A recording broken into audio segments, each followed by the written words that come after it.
If you're an author or plan to be one, get excited because this podcast is for you. Book Marketing Mentors is the only podcast dedicated to helping you successfully market and sell your book. If you're ready for empowering conversations with successful marketing mavens, then grab a coffee or tea and listen in to your host, international best-selling author Susan Friedmann. Welcome to Book Marketing Mentors, the weekly podcast where you learn proven strategies, tools, ideas, and tips from the masters. Every week, I introduce you to a marketing master who will share their expertise to help you market and sell more books. Today, my special guest is Christine Blosdale. Christine's the expert authority coach and a 5-time #1 best-selling author, award-winning broadcaster, and host of the Expert Authority Coach podcast. With 25 plus years in personal branding, magnetic marketing, and multimedia, she helps entrepreneurs, coaches, authors, and thought leaders become the go-to authority in their niche. A former content creator for America Online and Microsoft, Christine blends media savvy with simple, fun, and highly effective coaching that gets real results. Christine is here all the way from down under, from Australia. It's an absolute pleasure to welcome you to the show. And thank you for being this week's guest expert and mentor. Oh, thank you so much, Susan. It's an absolute honor to be with you. I've been looking forward to this.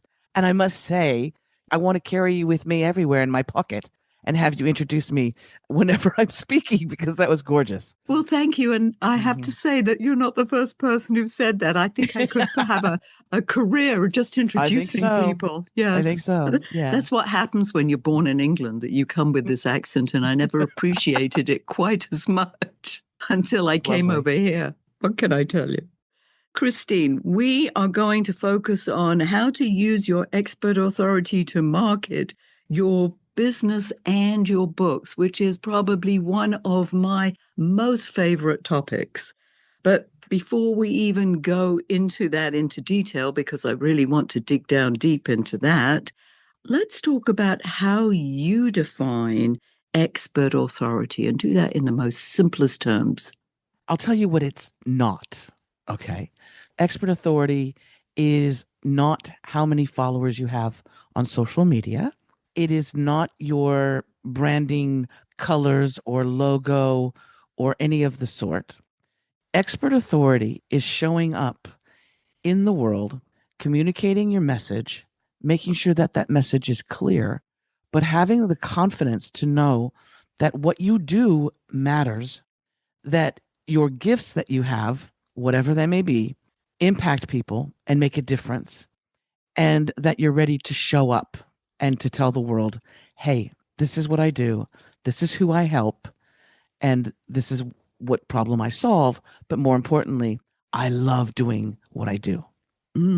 That's so important. Passion. Yes, yeah. The passion is very important. Oh my goodness, if you don't have passion for what you're doing, why should anybody else have it for you? Exactly. It helps fuel all of those down days. Sometimes it's up and down with business, right? And the work that we love to do. But I have a mantra, and the mantra is basically, it's on every page of my website. It's on the very bottom. And it says, remember this: if you're not seen and heard, you're not hired. Now, some people go, well, that's kind of a negative comment to just, no, it's a reminder that we need to be seen. We need to be heard. We need to be read if we're authors. We need to be out there in order for people to want to work with us or to be inspired by us. My job is to make my clients as comfortable as possible to go out there into the world and to share their gifts and to be seen and heard. Oh, we're going to dig deep into that, because the question obviously is, how do you get seen and heard? Let's go down there and see where this leads us. Yes. Well, of course, my favorite thing is to always say, you need to reach out to me and I'll help you get there. Of course. Right? But the main thing is that before you're going out there and you're putting your stuff out there, right? Before you try getting booked on podcast shows, before you start marketing even your book, it really helps to have your foundation of your business or your brand to have your foundation locked in. And what I mean by that is that you know beyond a shadow of a doubt who you are, what you do, and who you help. And Susan, you'd be shocked that a lot of people in business, they don't have that down. They don't have it down. If you ask them, hey, so if you're at a cocktail party, hey, so what do you do? It's a conversation starter. Sometimes you'll get people say, oh, what do I not do? I do everything. I do everything for everybody. I do a little bit of this and that and this. Well, if you do all those things, you're diluting the message. And so people really don't know what you do, right? It's confusing. So we want to be really rock solid. We want to know that Christine is the person that you go to increase and enhance your expert authority. We want to know that Susan Friedmann is the person you go to if you want to really have a great marketing of your book or to publish your book, someone who has the wisdom. You're the expert that people can go to. So we want to make that really clear. And that foundation starts with your branding, with a rock solid idea of this is who I am, this is who I serve. Beautiful.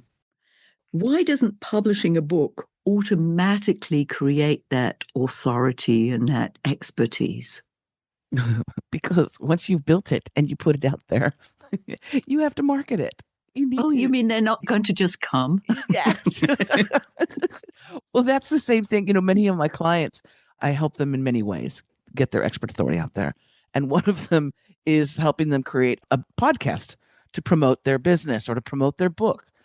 And my thing is as well, same situation as you. I say, just because you build a podcast and you create it and do 7 episodes, it does not mean that automatically you're going to be able to retire off of the revenue from that. It takes time. It takes consistency.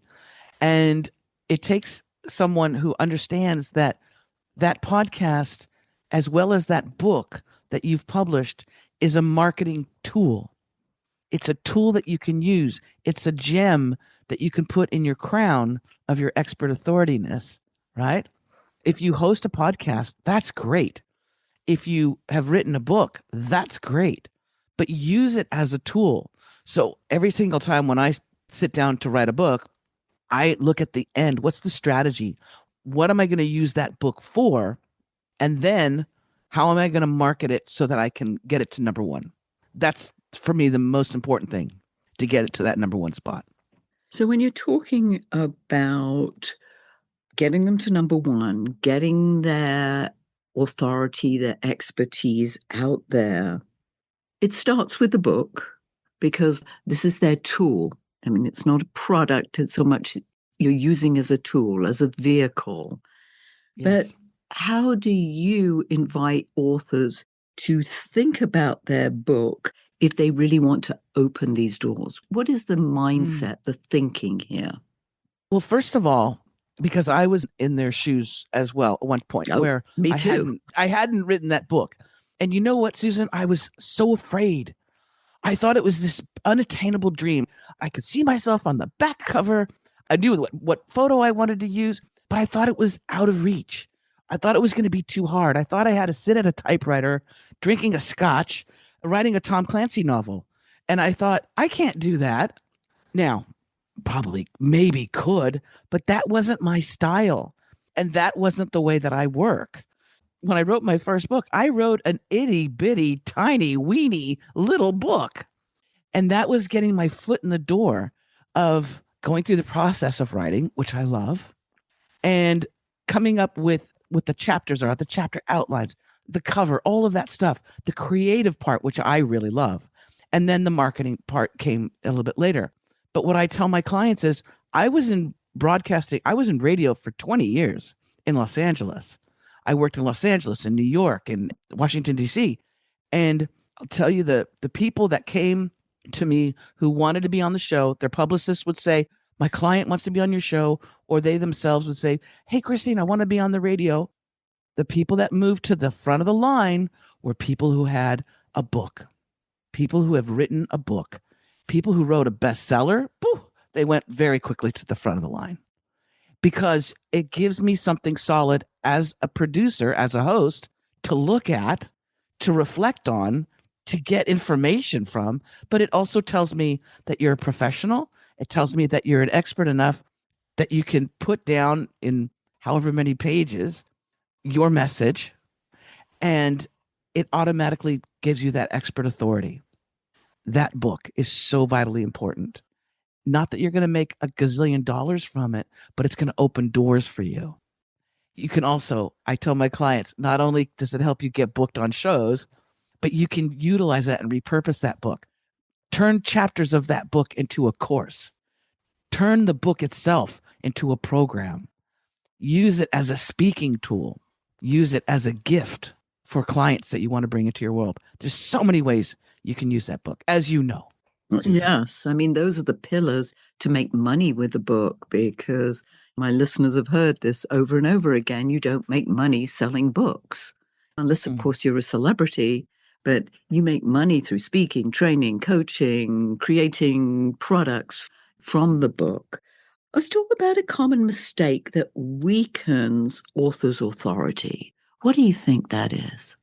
It's the same thing that I tell my clients when they are a coach or they're a consultant in their business. When I look at their business and I look at their website and I look at their messaging, it's the same thing. This is happening in the book, and it's the same thing if you have a podcast.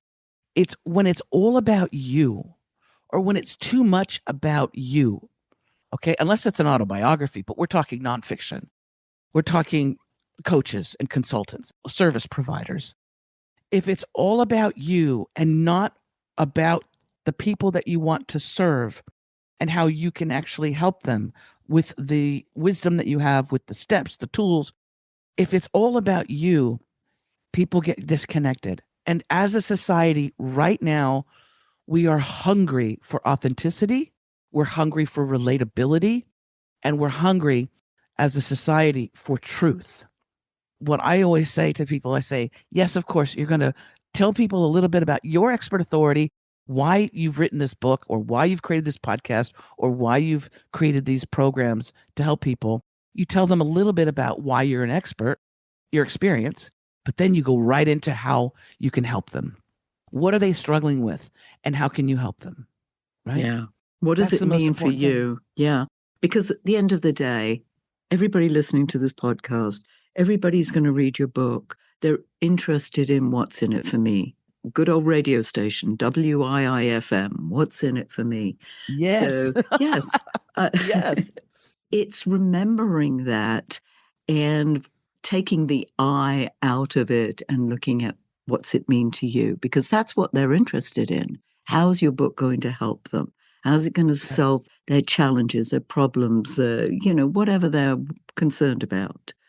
You're giving them solutions, but just telling them you wrote a book, so have millions of other people.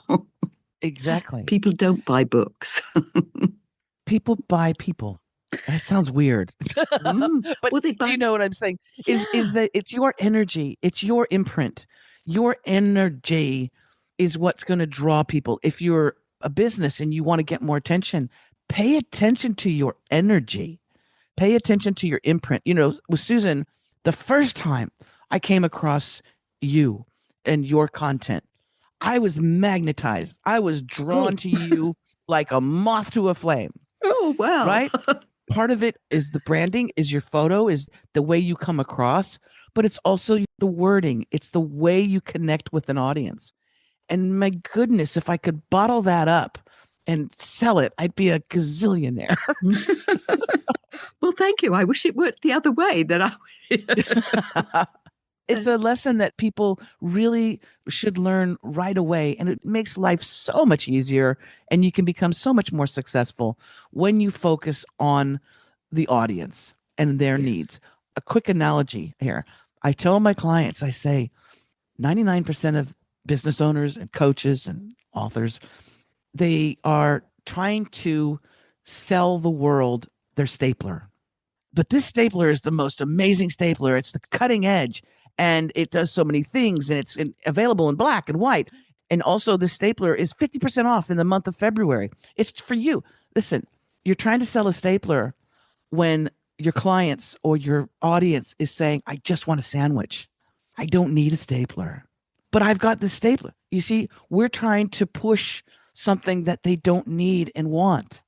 And once you dial in what it is that they need and want the most, and you focus on that, you're gold. You're gold. Yeah, I mean, the sandwich just feeds right into it because they're hungry. They're hungry for something. They're hungry. And as you're right, a sandwich is going to give them much more satisfaction than the stapler. Although Yes. I love my stapler, but yes, Me too. yeah. Talk to us more about this whole concept of embracing being an expert authority, because I've often find with authors is they have a hard time wearing that mantle, saying, I'm an expert in this area. I'm an expert authority. And especially, and you said your main clientele are women. And I feel, particularly with women, that it's hard sometimes to toot your own horn. Talk to us about that. Yes, this is a big thing. Some of it arises through imposter syndrome, which happens to a lot of people. Funny enough, it happens mostly to overachievers.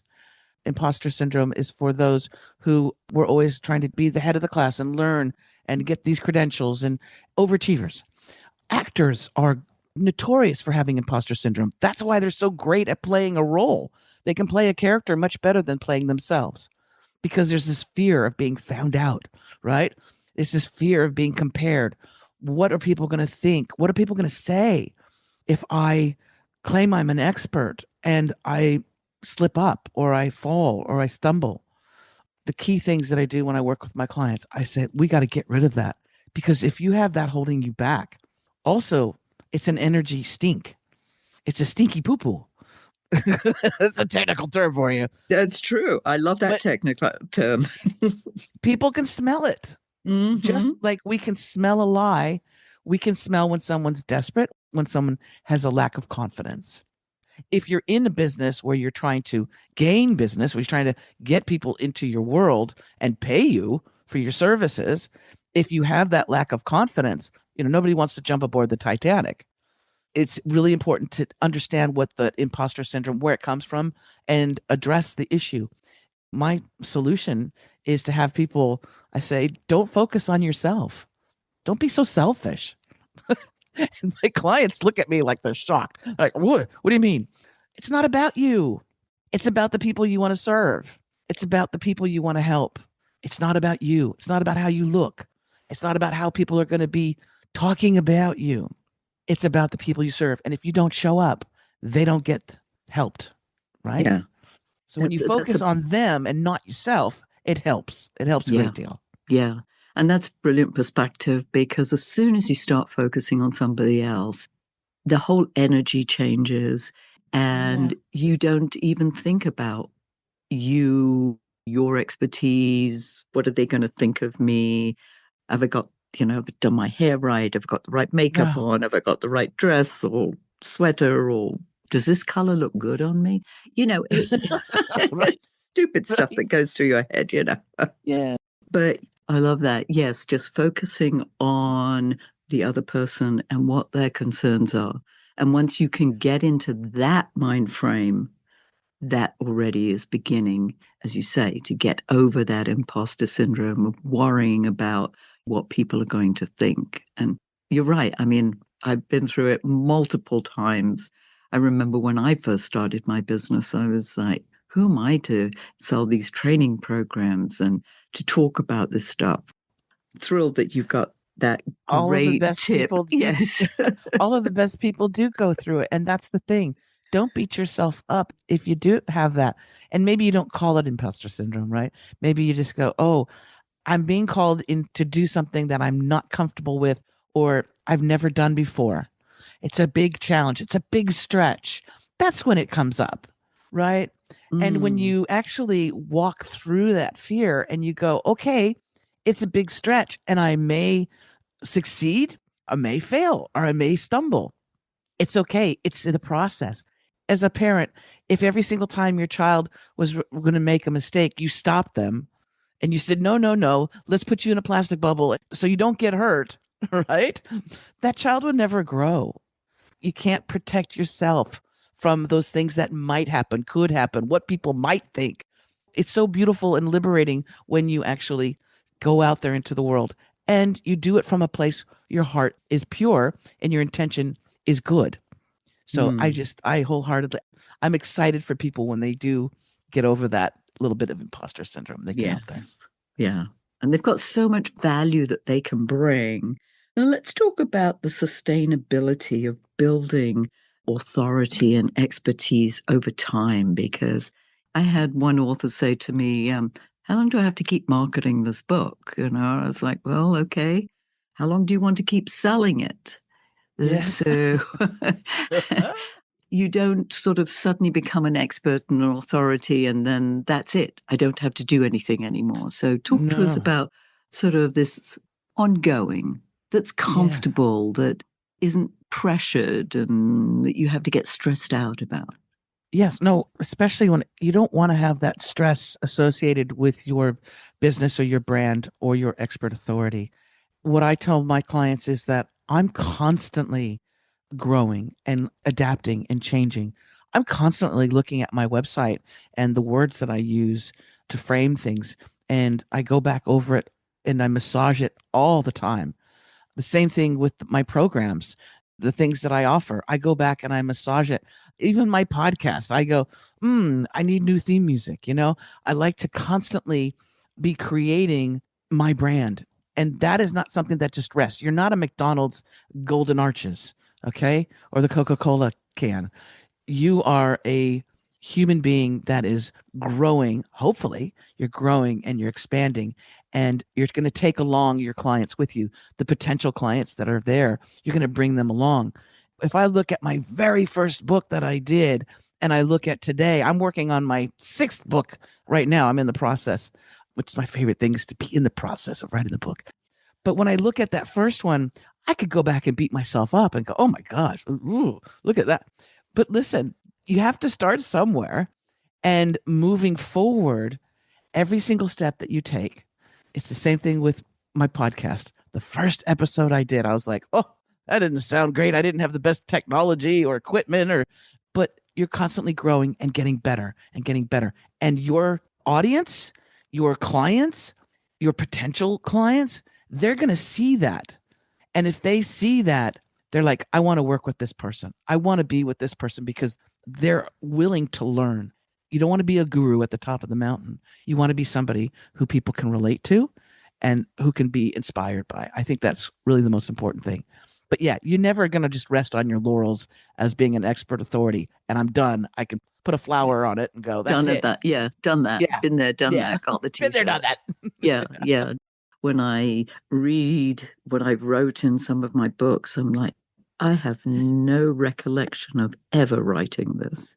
It's like, and some of it I sometimes say, oh, that's really good. I wonder who wrote that. Right.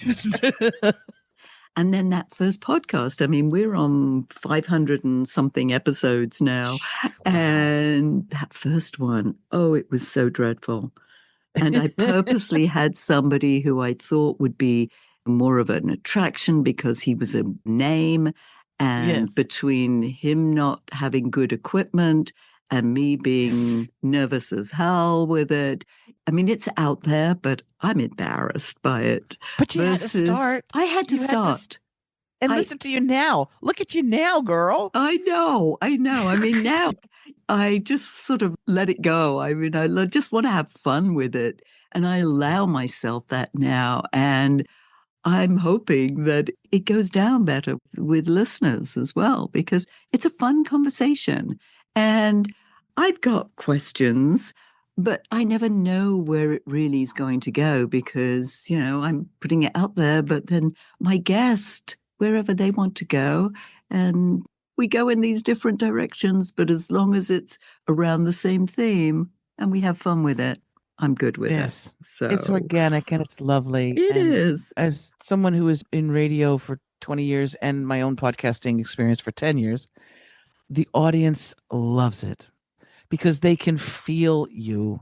They can't see you. right? If it's an audio podcast, they can't see Yeah. you. Same thing with a radio program. They can't see you, but they can feel you. They can feel Yeah. your intention and those Exactly. pauses and everything. So it's just juicy, yummy audio candy. Yay, yummy. Well, this is a great segue, Christine, for you to share how our listeners can find out more about you and your services and tap into your brilliance. Oh, thank you. First of all, I want to encourage your listeners, don't be shy.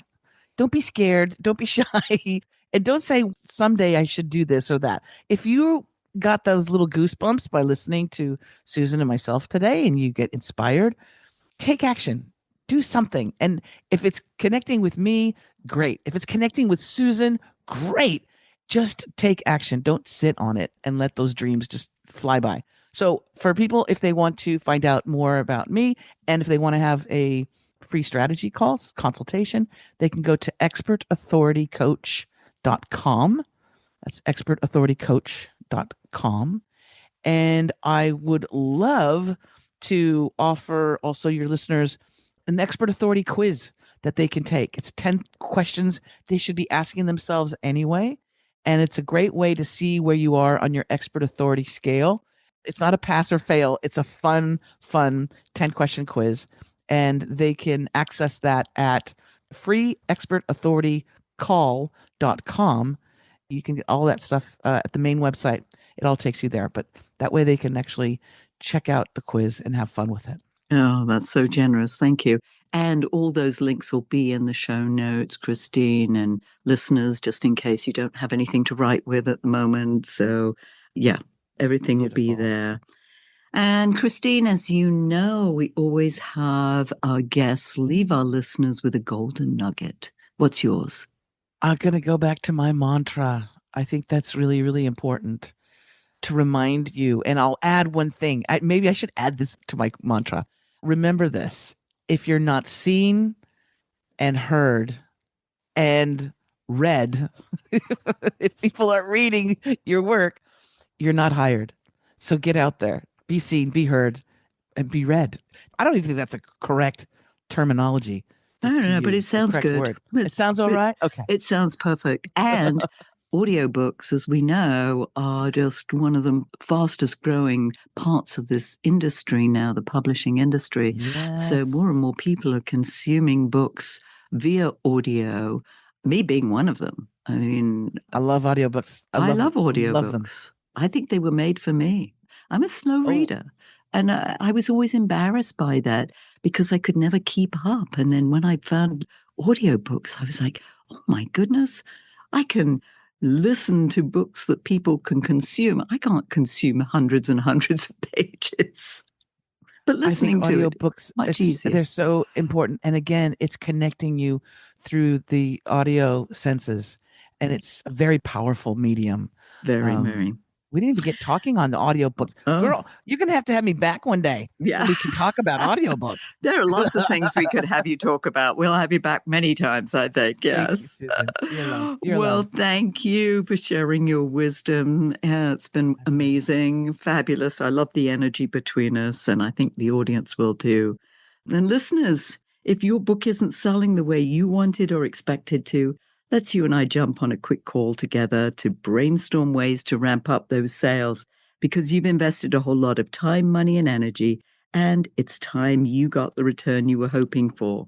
So go to bookmarketingbrainstorm.com to schedule your free call. And in the meantime, I hope this powerful interview sparks some ideas you can use to sell more books. Until next week, here's wishing you much book and author marketing success.